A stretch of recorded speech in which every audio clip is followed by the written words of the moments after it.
Hello, welcome back. Sean here, Mountains Garage.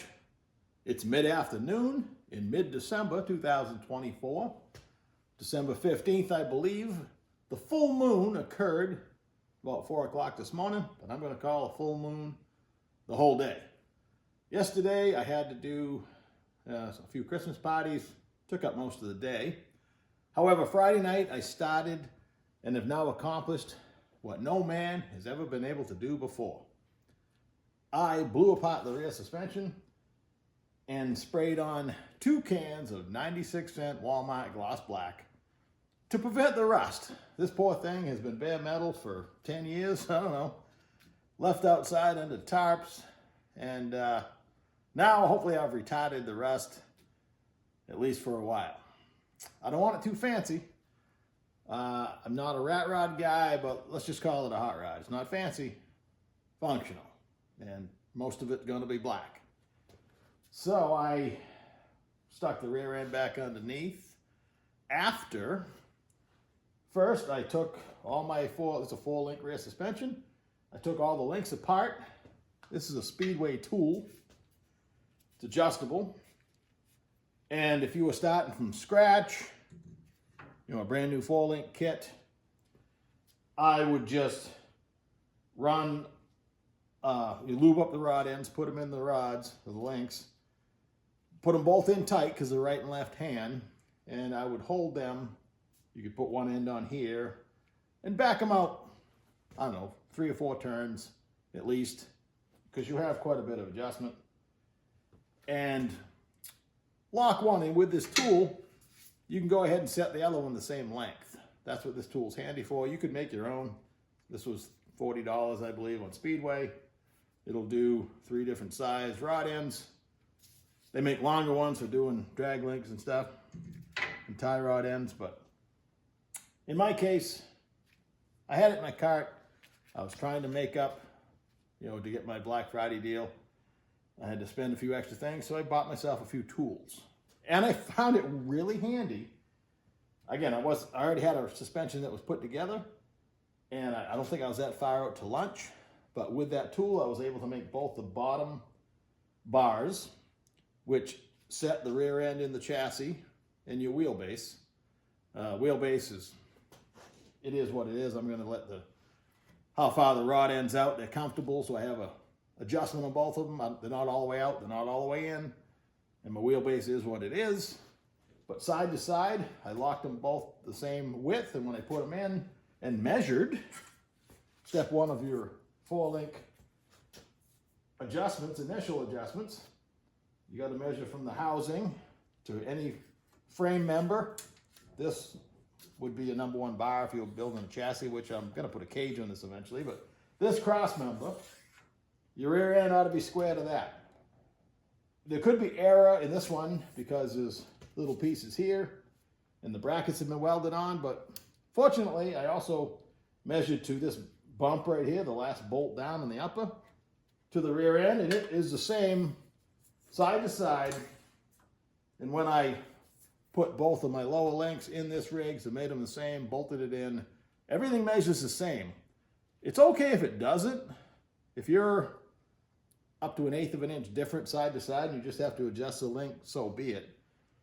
It's nice, in this case, where they're both the same. So, step number 1, you need to set the rear end square in the chassis. 2, now that I had my rod links, my 4 links all lubricated and easy to use, I did the same thing with the upper. I made them both the same length. I stuck the driver's side upper in, and that sets your pinion angle. Now, I don't have everything else to reference. I don't have it down to ride height. I may have to revisit that. It'll be as simple as adjusting that side and then just making this side neutral, loose, no tension, considered neutral position on the right upper. This one does all your adjustment as far as the car wanting to go left or right. If you got it all together, cars with a lot of power, put a lot more pressure on the right rear tire, and they want to drive to the left. If you make this longer, it'll try to bring the car back to the right. You could probably go a half a turn And if you're making that much power, have that much traction, still going left, you probably got to think about moving this side of the rear end forward, cocking it in the car so it steers like a forklift and brings you back to the right. But we're talking a lot of power. I don't envision at 600 something horsepower, this car, I believe I could probably straighten it out just with the right upper link when the time comes. But when I do take it to the track, I'll start with it, the right upper and neutral. And these adjustments that I'm talking about are all done with the rear end hanging. There's no strain in my rear end. My bench is here, but the rear end's not putting any stress on it. And that's a choice you can make. You can do it all with the chassis hanging, but that's the hard way to do it. So it's perfectly acceptable as long as you're doing it the same every time. To just let it hang and make your adjustments. The pinion angle, you have to jack it up to check. But with a 4-link, it's not going to change much. What I'm looking for is 1 degree down, and through its travel, it's probably not going to move. While we're talking about the 4-link, everything we just did, well, there's more. Might as well finish the adjustment. So these bars here, I got them on the axle. Simple matter to measure over to the frame rail on both sides. I'm just under 10.5 inches to both frame rail.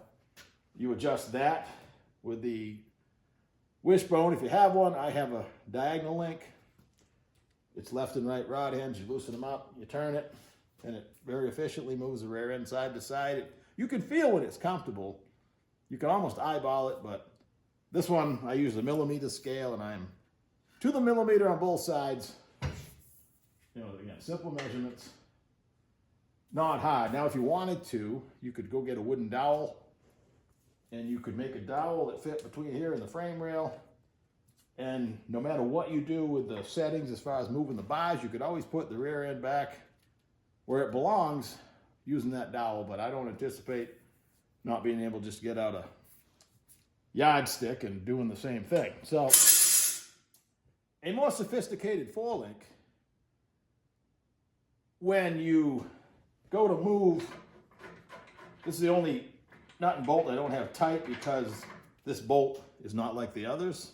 I need to get another fine thread 3/4 bolt, but more sophisticated 4-link, you should be able to move this in any hole, probably without adjusting it. This one is not.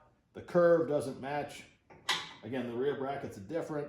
For whatever reason, I would have to reset the upper bars every time I choose to move the instant center in this car. So, but for right now, that's where we're going to start. I'm going to get one bolt, tighten it up. Everything else is lock nutted, final assembled, lock tighted, however it needed on the entire suspension is done. I ran brake lines that you can see. I made a bracket for the upper brake line.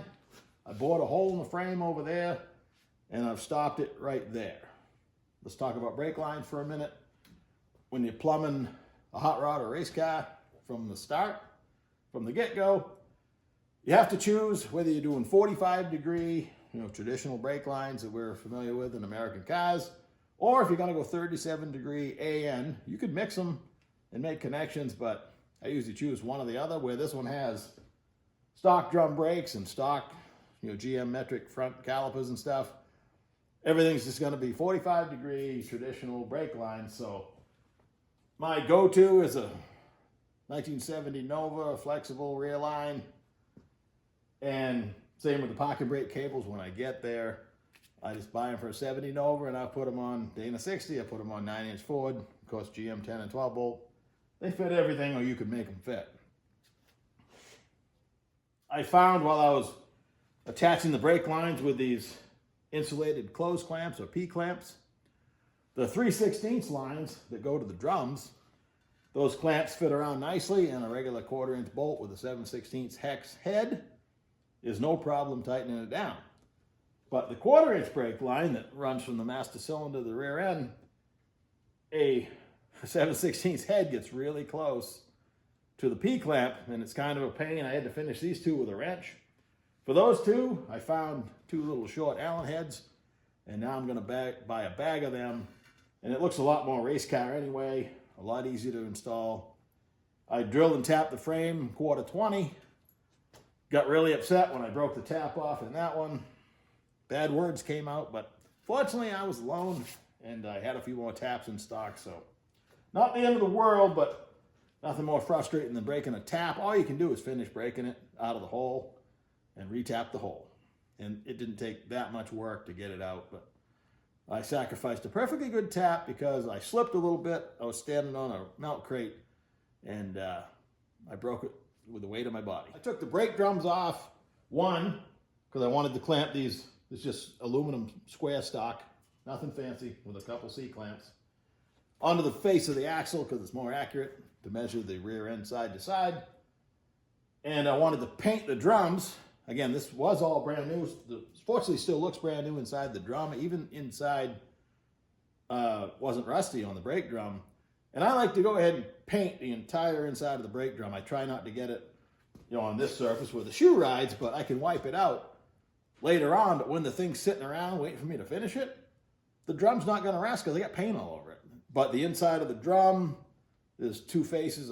We'll go around with the camera, but just nicer in the long run that if it's painted on the inside as well, it just won't sit there and rust and dribble rust everywhere. So I did that as well. Here in the back, I debated whether to mount my shocks the other way or this way. I decided this is just as easy.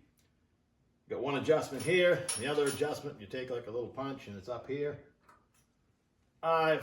Whatever I do for a rear bed, I could have a little door here to make that easier.